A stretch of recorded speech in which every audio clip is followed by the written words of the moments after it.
Hello, everyone, and welcome to Grow With.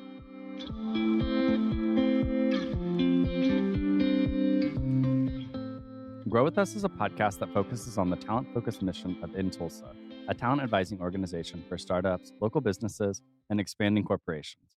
My name is Evan Barton, and I will be your host each week, where I'll be joined by a guest who is making a difference in Tulsa by furthering our mission of creating equitable opportunities via technology, innovation, and strategic partnerships. This week, we're in conversation with Program and Communications Associate at the George Kaiser Family Foundation, Muneeb Atta, who will be chatting with me about his Tulsa experience, actualizing Tulsa's future, and vibe checking Tulsa. Welcome, Muneeb. It's so great to have you. It's so great to be here. Thank you for having me. This is a long time coming. When I thought about Grow With Us, you were really on my top 5 people to get on because Really? we just have a good rapport. In our first Zoom meeting, I was like, oh, I know this guy, and Yeah. then here we are Yeah. working in similar circles. Maybe we start our own podcasting service after this. Yeah. And yeah, we'll see how this one goes. Yeah, we just have to steal Jesse with us. Let's kind of get started here with just Muneeb. I know it, but let's let the Tulsa people know and the Grow With Us listeners. What's your Tulsa story? I like to start my story as most immigrants do and talk about my parents. Mhm. And so my parents are from Pakistan. I was born in Pakistan, born in a small city called Karachi, which is 28 million people roughly. So multiply the population of Oklahoma 8 or 9 times. But I was only in Pakistan up until I was 3 years old, and I moved to this very small town in Alabama called Scottsboro, which coming from Karachi, Pakistan, or coming from anywhere abroad, specifically in such a big urban landscape in such a big city, just tons and tons of people. Scottsboro, Alabama was just this very small town that is gorgeous. It's on Mhm. the foothills of Appalachia. I think my dad probably when he came there for the first time, he was like, "This is what heaven looks like." So I grew up in Scottsboro from maybe I was 3 years old to when I was in about 3rd grade, and then my dad got a job here in Tulsa, and we'd never heard of it, and it was like a mind, like, crushing thing to know that there was a Tulsa, Oklahoma that existed because it was just so far out west. And so it was probably the most west my family in the history of our existence has ever gone is to, go and live in Tulsa, Oklahoma. Mhm. And so I moved here when I was in 3rd grade, went to Jenks Elementary and then Jenks Middle School, Jenks High School. And like most of my friends, I would say that success growing up in Tulsa was leaving Tulsa. Mhm. Like you grew up in Tulsa, Yeah, Evan. I would totally agree that Yeah. that was the mindset. Yeah. And So that's a small town mindset because Oklahoma is full of small towns, I yeah. think. Yeah, exactly, exactly. And I think from the very beginning, it was I'm gonna get out of here. And a lot of my friends that it was the same sort of feel was I'm gonna get out of here. And there were a lot of things that contributed to that. One is I think also the immigrant mentality of there's not a lot of people that look like me, Yeah. that think like me. I grew very close to the mosque community that's here in Tulsa. I grew very close to maybe some of the outdoors, like playing soccer, playing we actually started a cricket league while I was in high school. We started a cricket Yes. league with our rival high school and played in a de facto state championship because we were the only 2 teams, got covered by local papers and stuff like that was exciting and fun, and that was doable in a place Mhm. like Tulsa, where people are open to sort of ideas, but I still had the mindset of, "Okay, I've grown out of this place." Yeah. And so I applied to colleges. When I was looking at colleges, I applied to, 22 schools, and That's way too many, that was by way the too way. many, that was way too many. But again, I didn't have much guidance on, where how does this college thing work? Mhm. College was sort of a dream to go to, and I was like, "Okay, 22 schools, cast a large net," and anything in Oklahoma was at the very bottom of that list. And then, sort of the financial situation came back, and I was Mhm. like, "OU's not that bad." Yeah. OU made a pretty good deal. It was pretty it got me in a lot of ways, and so, went to OU for the first month, hated it. For within the first 3 months, fell in love with it. Wow. And so I was very happy at OU, but I was still not content with the Oklahoma scene, right? Yeah. So I went in thinking I'm gonna become a dentist because my sister's a dentist, Okay. and there were a lot not there Aspirations. was such great aspirations. There's not a long line of, I would say, people that have deviated from either medicine or engineering in my family. Mhm. So it was always, "Okay, you can do whatever you want. in the medical field. That was sort of The the sort caveat. yeah. And so I was okay with dentistry. It seemed like a good job to have and then You do have things great that. teeth, by the Oh, way. do I? Hmm. That's usually people say the opposite. My sister would be really happy to hear this podcast. And so I was excited, I think, to go to OU because it was a place where I could learn about a lot. There were a lot of people that were interested in a lot of things. So there wasn't like a niche that was established for me. Yeah. And so I went into OU with a degree in biology and a degree in letters, which is like a philosophy, history, literature combination, with a good background in classics. So I had to learn Latin and all those things. Wow. Yeah, it was fun. My brain hurts from that. But okay, well, the rest of the story is really gonna get you then, Evan, because I'm one of those people that I'm very passionate about learning about different things. I go very deep into them very quickly, and then I'm sort of like, okay, I'm ready for the next thing. Mhm. So I think that's probably one thing that's really bad about me that I'm hoping to like get better at. But it was one of those situations where 3 months into my freshman year of college, probably your freshman year of Mhm. college, there was an election you may have heard about that happened on a Oh, yeah, national that level. that one. Yeah, and so it made me realize that I couldn't maybe sit on the sidelines as Mhm. much as I had planned to. And around the same time, Tulsa had elected a new mayor, and I was very excited to see some of the policies that he was going to enact, and I wanted to be a part of change. So I applied for the internship that they were offering. I was only a freshman. I think they were looking for juniors and seniors, and I was a junior by hour, so I was like, "It's gonna be fine." Found my way in the mayor's office, had a great experience there. I thought I would be doing, making copies, grabbing people coffee, the normal intern stuff you hear about. Mhm. But that first summer, it was very, empowering. High They impact too. high impact. It was, "We believe in you, and we're willing to listen to any ideas you have, and let's make them happen." Well, and you're the future Mm, too.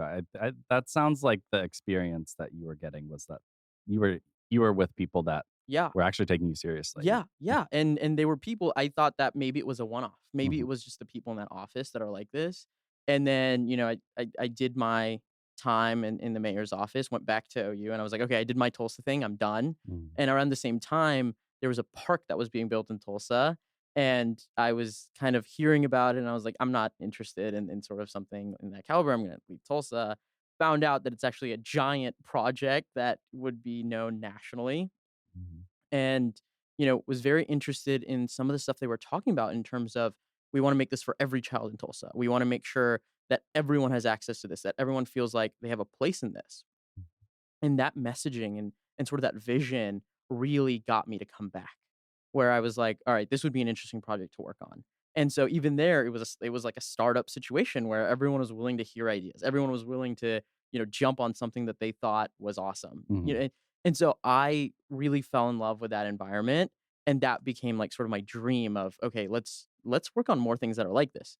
And so worked on the gathering place as we were opening that up, was there on our grand opening day when we did the parade, worked that, and This was like I just wanna note really fast that this is throughout your undergrad too, which this is is during awesome. yeah, so this is during undergrad, and so at that point, I got to interact with people in different circles Yeah. too, right? So I was out of the mayor's office at the gathering place, and then meeting people that were at the foundation or other organizations, particularly with like an emphasis on a child, like children, Yeah. right? And how children perceive Tulsa, how children perceive their lives, like impacting them at a community level. Yeah. So that really, that got me, and then I got to meet with people at the foundation and have coffee with them, and they were like, "What do you see working in Tulsa? What do you see not?"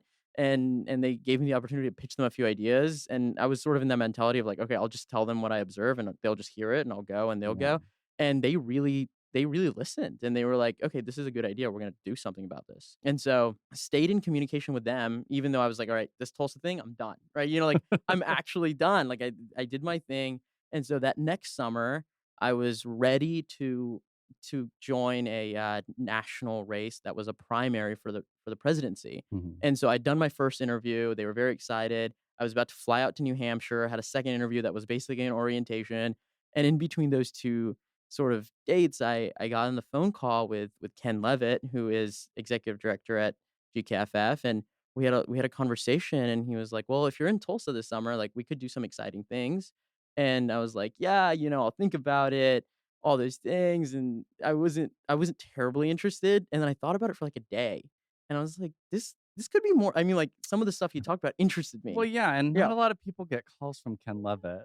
Yeah, I guess I found out later that it was not the norm, but I he had pitched this idea. First of all, it was like, "The census is coming up. Yeah. Are you interested in, like, launching something around the census?" And I was like, "That would be so fascinating to, like, dig Mhm. deeper into why we are undercounted. Are we gonna hit 1,000,000 MSA this year?" I mean, Yeah. that was, like, a fascinating project, and then the other one that he pitched me that I wasn't really sure about was he was like, "We just started this organization that is talking about bringing remote workers to Tulsa, we'll pay them $10,000, we'll give them a community element."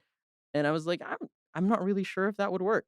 I was wrong, and I was very happy to be wrong in that sense of, working with a team of people that were so dedicated to bringing this innovative idea to life, and so I was, like, one of the first employees at Tulsa Remote, was working as, like, their intern, Yeah. like, and even then, it was a startup culture, and so I began to realize that in Tulsa, everything is startup culture in the sense that if there's a good idea from anywhere, people are willing to listen to it.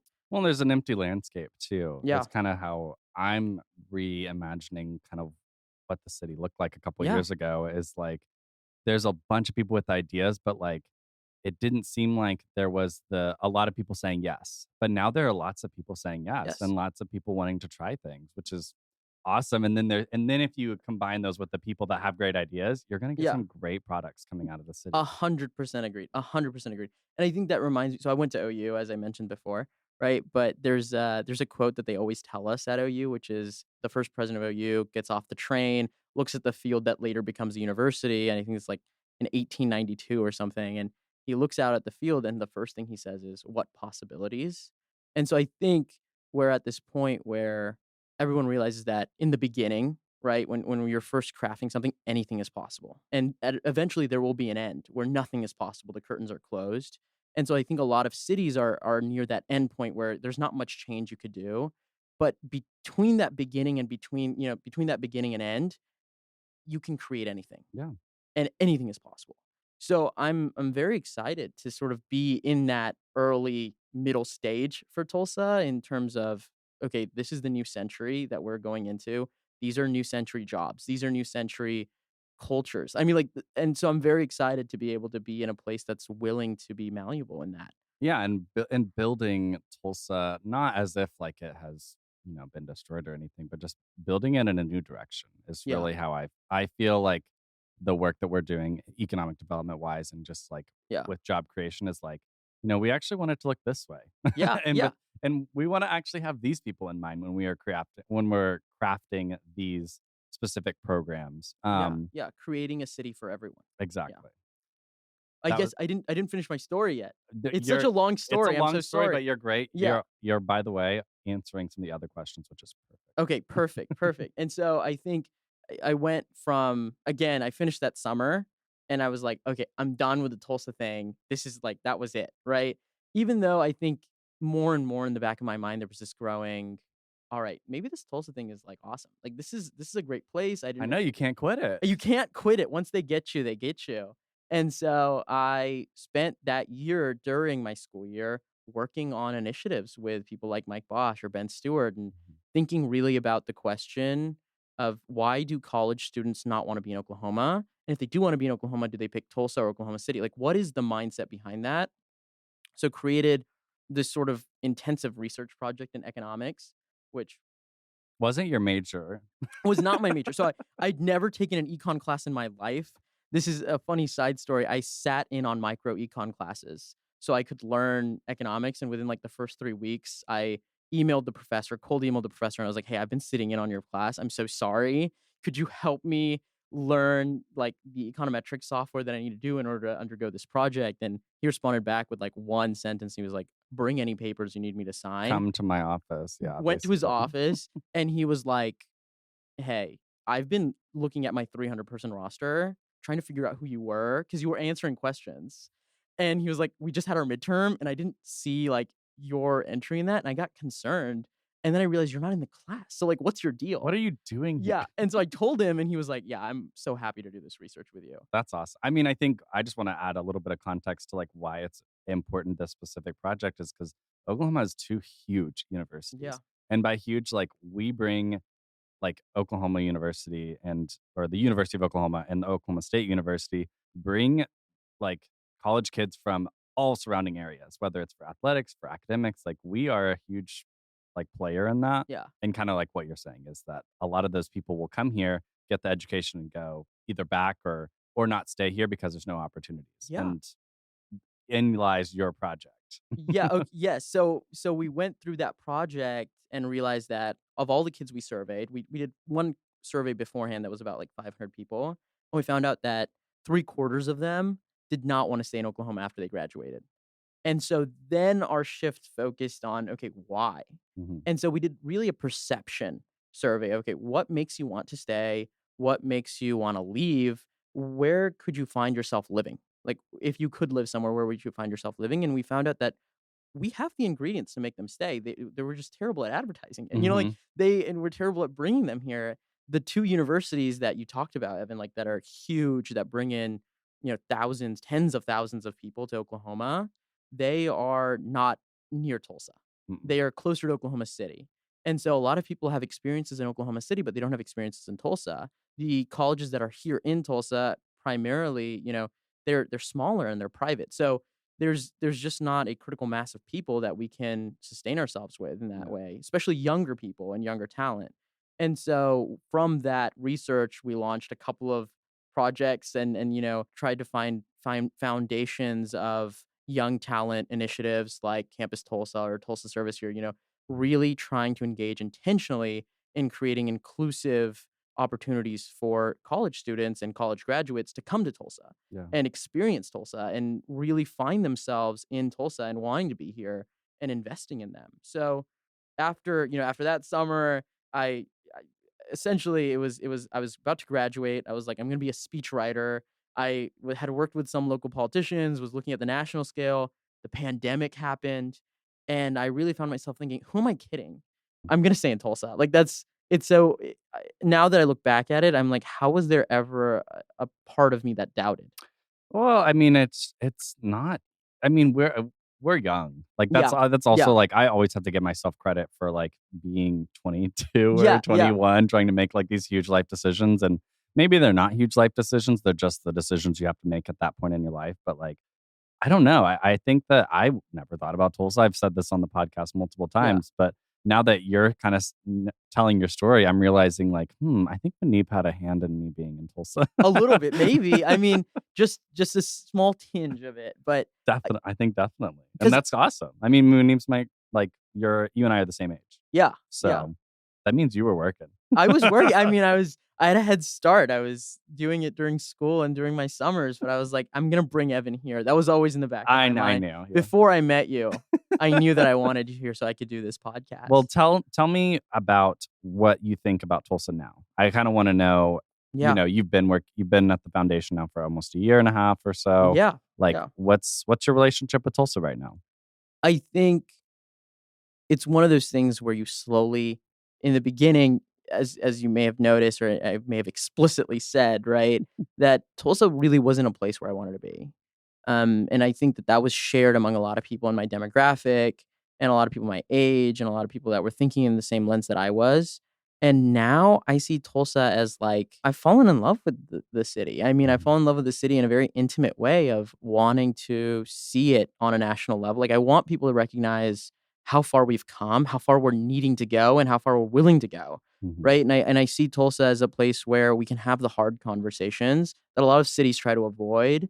I mean, I don't like to sugarcoat things. We have a lot to work on, Yeah, but we're willing to work on it, which is not something that I found in any of the other places I've visited or worked or studied. I mean, there were a lot of places where it was just, let's sweep this thing under the rug and let's not talk about this. Let's just focus on the future. But in Tulsa, it's like, no, we need to. I mean, the street that we're on right now is called Reconciliation Way. I mean, like, literally. we're thinking about these things and we're thinking about them in a way that is for everyone. And we're making it a part of Tulsa, not just a part of its past. That's Yes, kind of like exactly. what I think about when I think about Black Wall Street and having a living legacy Yeah. too is like you said, they're not going under the rug because we can't hide from the rug anymore. Yeah. Like Yeah. we can't hide from these experiences that people are having to, that are reminiscent of the past, but in, a 21st century Yeah. perspective. Yeah. And I like how you're phrasing this because I do think that Tulsa is, a little bit more conscientious. And it's like we talk about it as if it's like a Tulsa person Yeah, making one decision, but yeah. like the people in the organizations that we work for and work with, like, are part of this change, which is really, really awesome. Yeah, and I'm so excited and so happy to be a part of those conversations, and even the hard conversations that, I do come in and I'm like, "I disagree." People aren't dismissive. They're like, "Let's talk about it." And Yeah. so I think I've just found myself to be so fortunate to be in this sort of Tulsa, and my family's here, and that makes a huge difference when it comes to just where do I wanna be, where do I wanna go, and how do I wanna build, especially, we're in our 20s. Yeah. So, this is sort of the foundations that we'll have for the rest of our lives, and I think having people that are so smart, that are so dedicated, but are also so kind, pouring themselves into us is something that I couldn't ask for in another place. Like, I couldn't get in another place, and I couldn't ask for more of while I'm here. Yeah. I mean, you're really hitting on this next question that I want to ask you too about kind of like the culture of this like innovation and progress. So let me phrase it like this. Yeah, How would you describe the culture of, kind of our subsidiary organizations and maybe specifically the one that you work for? What is the culture of the people that you work with and the work that you do when it comes to like actualizing Tulsa's future? It's kind of a weird question because yeah, I think that it really is just like I think I want you to describe the attitude because that's kind of where I think the important part lies in differentiating us from another city, yeah. maybe. I have never met or seen as passionate people anywhere, but they're not just passionate in like their single lane, right? They're always like, how can I build? How can you build? How can we build together? And so there is this energy and enthusiasm to make sure that everyone is building collectively and that no one's left behind. Mhm. Right. And I think that that is sort of the vibe, right? That is like, okay, how do we get together and help everyone do great things and make sure that none of them feel like there's a resource they're missing?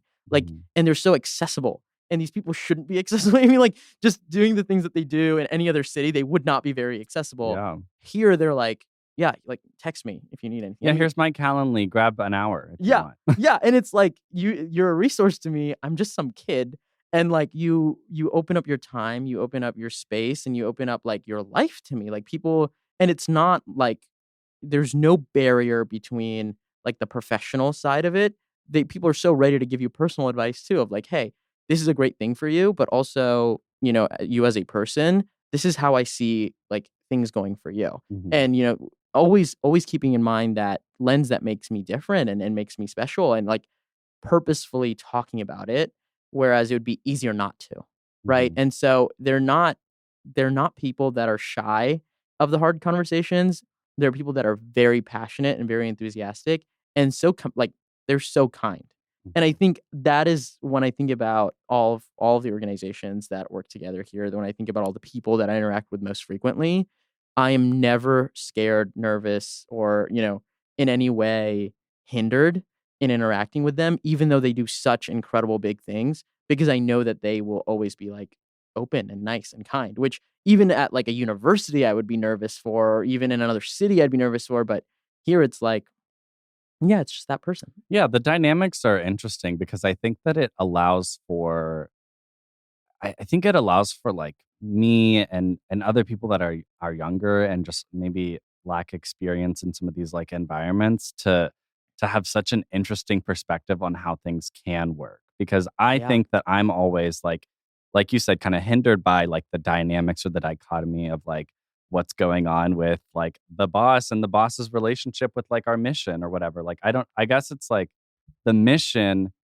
is really what is in front of everyone's like work and why they Yeah. do what they do. Whereas like a lot of people and a lot of maybe other experiences I've had, it has been a job. And Yeah. I think that that's like the difference. A lot of people that I work with would not just say that this is a job for them. No. It's like I wouldn't even call it like a passion project. It is like a passion. Hmm. It people are excited and genuinely like I never thought in my life that I would have a job that makes me excited to wake up in the morning. Dentistry certainly did not do that for me when I was like, going into dental offices and shadowing them. I wasn't genuinely excited. I don't even consider what I do for a living work. Like Yeah. I wake up every day excited. I am enthusiastic. And maybe I need to be better about drawing hard lines, you know? And so I do try to escape sometimes and just take some time for myself and be like, okay, I'm not in Tulsa, or like I'm not Mhm. working today, all those things. Or But you get on Twitter and get a nice oh reality check. God, yeah, exactly. It's so sad looking at the rest of the world, and I mean, it's a lot. But I think that portion of it you've hit so well, Evan, in the sense that, like, no, people here genuinely wanna be here, and if they didn't, they wouldn't be. Yeah, It's like because you have to opt in. you have to opt Like, you in. have to opt into Tulsa because I think that it's funny, we have similar stories on just, like, you know, other places we're calling our name, or just the idea of another potential that wasn't here. But the way that the cards shook out, like, we're here and we're actually doing really impactful stuff, which, like, I don't know if a lot of people in bigger cities Yeah. can move. You can't really move to LA and go, I'm gonna go impact this city. I think Like, and I maybe think you can Yeah. if you're a really, really great go getter, but like, we've kind of just, or at least I would say, for me personally, like, I didn't know I was going to be able to get back to the city in the way that I am, and I feel like I'm doing it, which is really, like, it, very personally meaningful Yeah, to no, me. I think it hits another level when it's your hometown. Mm-hmm. Right, and I would 100%. consider Tulsa my hometown now, like, Tulsa's all I've known, really. I mean, past 3rd grade, We'll that's, like claim you too. well, thank you, Evan. It means a lot coming from you. But I think on that note, right, like, Tulsa's special, and the vibe of Tulsa is special because it's accessibility, right? Like, in any other city, I would be a number. In this city, I am, like, me.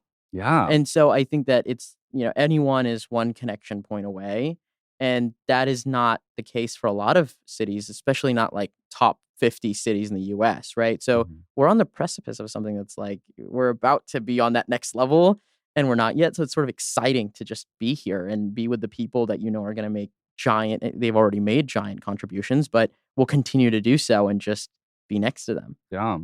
Let's kind of keep going down this path of just like big ideas and big picture. And I know you, Muneeb, to be Oh God, yeah. a pretty good ideas man, and a visionary. So let's kind of This is talk. so funny. Yeah, this is actually yeah. Okay, let's hear I this. want to hear, like, what is your biggest idea for Tulsa, and like what can we do to make it happen? My biggest idea for Tulsa. Yes. Okay, so I have a lot of ideas for Tulsa, and all of them are in, different lenses, and sometimes I try to combine the lenses. Um, I think all of my ideas generally stem from the mission of the foundation, which is to make sure that every child has an equal opportunity, and that every child, Tulsa is a place for every child to grow and succeed.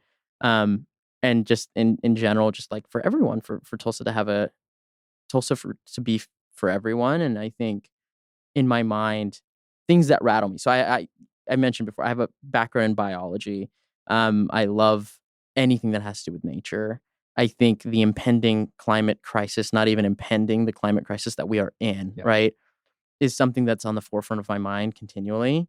And so my big idea is more national, but I do think Tulsa has its own role to play within it. And I think as climate change gets worse, and I think as climate catastrophes occur more frequently, and we in general need to be more protective of like biodiversity and be better at conservation efforts, I see Tulsa as a place that can be, as our city motto sort of says, a new kind of energy. Hmm. So it's how do we get on the forefront of this effort to combat climate change, Yeah. right?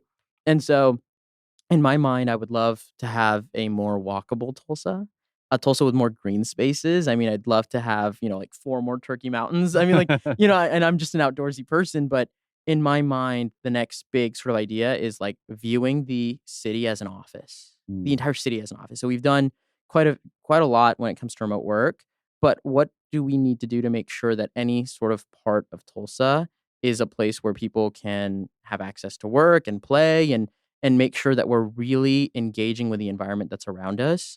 So Oklahoma, just to give you a bit of reference, has the most eco diversity per square mile of any state in the U.S. ooh, I love that Yeah, and fact. that's from the EPA. You can look it up. And so, in any given moment, we could drive 3 hours south right now and hit a swamp and see alligators. We could drive like 4 or 5 hours out west and we could hit deserts. I mean, and you Hmm. 3.5 hours, 4 hours southwest, and maybe we would hit like mountains, like mountain ranges. And so, Yeah. my vision is sort of a Tulsa that has anything you'd want to do outdoors wise in your backyard. And it's something that's attainable. I mean, it's something like I get sort of daunted when I go to Colorado and I see these giant mountains because I'm like, I'm not a mountain climber. Mhm. I could go down to like Lawton and climb some like Wichita Mountains there. I mean, like Yeah. that's attainable. And so I think it's about accessibility to the outdoors and in a way that's so intentional that it isn't, like women feel comfortable, people of color feel comfortable, Yeah. children actually, understand the landscape and why it's important and how they Mhm. want to engage in it. And in Tulsa and in Oklahoma, we have such a good tie and we have the tribe so nearby. Like I want to talk more about like the historical context of place, right? Yeah. And so I think we have a good opportunity here to talk about land. What are we doing here? Like the history of it and how do we engage in it within a respectful way, recreationally and change the way we do transportation and have all of that in a lens of, okay, we need to be on the forefront of the climate crisis. Yeah. That is like, I think that's something that I wrestle with that's on my mind a lot. Yeah, I really wanna kinda dive a little bit into that infrastructure piece because I think that as I'm going to just other cities and seeing what's Yeah. going on, I've recently been spending some time in LA, and talk about a city that is not, like, accessible. You have Yeah. got to have a car to live in that city, and I also think that way about Tulsa in some Yeah. ways because, like, it's big and it's a grid system and all of that stuff, but, like, when I think it's an asset to have a car here. It isn't an asset to have a car in LA because No, not at it's a all. liability there. Yeah. But what that makes me want to think about is just like purposeful, um, environmentally friendly, like infrastructure and specifically public transportation. I guess I'm just trying to like think of more big ideas because I want to be on your level. Yeah. Yeah, I mean, if you think about it, like, I think the Cherokee Nation started, like, bus routes with carbon neutral buses, Yep. and so something like that, I think I wanna see more of, and I wanna, like, help in those efforts. I think something along the lines of we have a lot of bike routes and, like, Hmm. bike paths in downtown, so that, getting a more culture like, I think that the problem is also we have to think about our culture differently. We're not outdoorsy people here in Tulsa. Like you'll go to like Boulder or you'll go to Northwest We're not Arkansas. crunchy. Yeah, exactly. We're never gonna sort of be in that mindset unless we make a purposeful effort to be, right? Hmm. So I think it starts from like the third grade level of like, this is where we are, this is how you can be conscious. These are the decisions you can make from a very early age to be looking at, how can I move. I mean, like, transportation's such a big piece of it, and then it comes on the other end from, like, a city side or, like, organizational side of how do we make sure that it's accessible? So, Hmm. I think, there's a billion and one ideas about how to fix transportation. Um, I don't that's a problem that I think I wanna delve in more into too. Like, I haven't thought about that. Like, I've thought about that piece. I haven't, like, found any good solutions. I know, it's like I need to have, like, a worldly experience because I think that maybe there's other cities in other countries that Yeah. have some solutions that, like, could work, but I I mean, I'm saying this on the podcast, and I am a little bit ashamed of it. I've never been out of this country, which is really? really, really Yeah. hard to, like, I mean, we've been in a pandemic for the past year and a Yeah, half, so that's it's not a lot of opportunities, so definitely yeah. introduced a challenge to that one, but, Yeah, I wanna go see and yeah. bring back. I feel It's like that's what my kind of, journey is with a lot of things is to go experience something and then bring it back to my I people mean, and bring that's it back to Tulsa. a lot of the gathering place, the architecture and sort of the playgrounds there are based on that model, right? There's Yeah. a lot of European influence there, and I think I was reading this report actually earlier this week on American cities and, like, sort of the contribution they have to emissions in terms of, like, gas usage. That I think the column said petrol because it was not from here, Mhm. and there's, like, a graph that sort of forms like a reverse J that has all the American cities, the most fuel consumption and the least efficiency, and then I think, Europe has a better set on it, but Japan really has the transportation Mhm. piece nailed down. So, that's always been a place that I've wanted to go. So maybe we Yeah. plan something together, Yeah, Evan, let's do it. and we'll in Tulsa, we'll send us. Yeah. In Japan. Yeah. We launch a second branch. All right. We're approaching the end of our time today, Muneeb. I want to just thank you so much for having this conversation with me. Yeah. You're a joy to talk to. Thank you for having me. Is there anything that you would like to plug? Is there anything that you've got coming up or ways that you would want people to maybe reach out to you if they have any questions or want to meet you? Okay, well, I mean, LinkedIn is a good one. I'm also, if you ever wanted to catch me on a random Saturday, I'll probably be at like the Tulsa Farmers Market. So just say hi there. But if you want to avoid any additional stress in your life, don't follow me on Twitter. That's the one thing I would plug. But thank you for having me, Evan, and Jesse. Thank you for editing. This has been fun. This Oh is yeah, my we first haven't shouted out Jesse behind the camera before, or behind mic. the mic any before. Like, Yeah. there's Jesse. I'd like to plug a few resources for our listeners of Grow With Us that might be of use to you. If you would like to stay in touch with all of our featured jobs and opportunities in Tulsa, then please join our talent network. By joining our talent network, you let us know you're interested in working with an in-Tulsa company, and our talent team will make sure we put the right opportunities on your radar. You can join at talentintulsa.com. That's talent.intulsa.com. Stay tuned for more episodes of Grow With Us about tips and tricks for the job application process, learning more about the amazing communities of support in Tulsa, and the tech and innovation that is attracting people across the country to the heartland.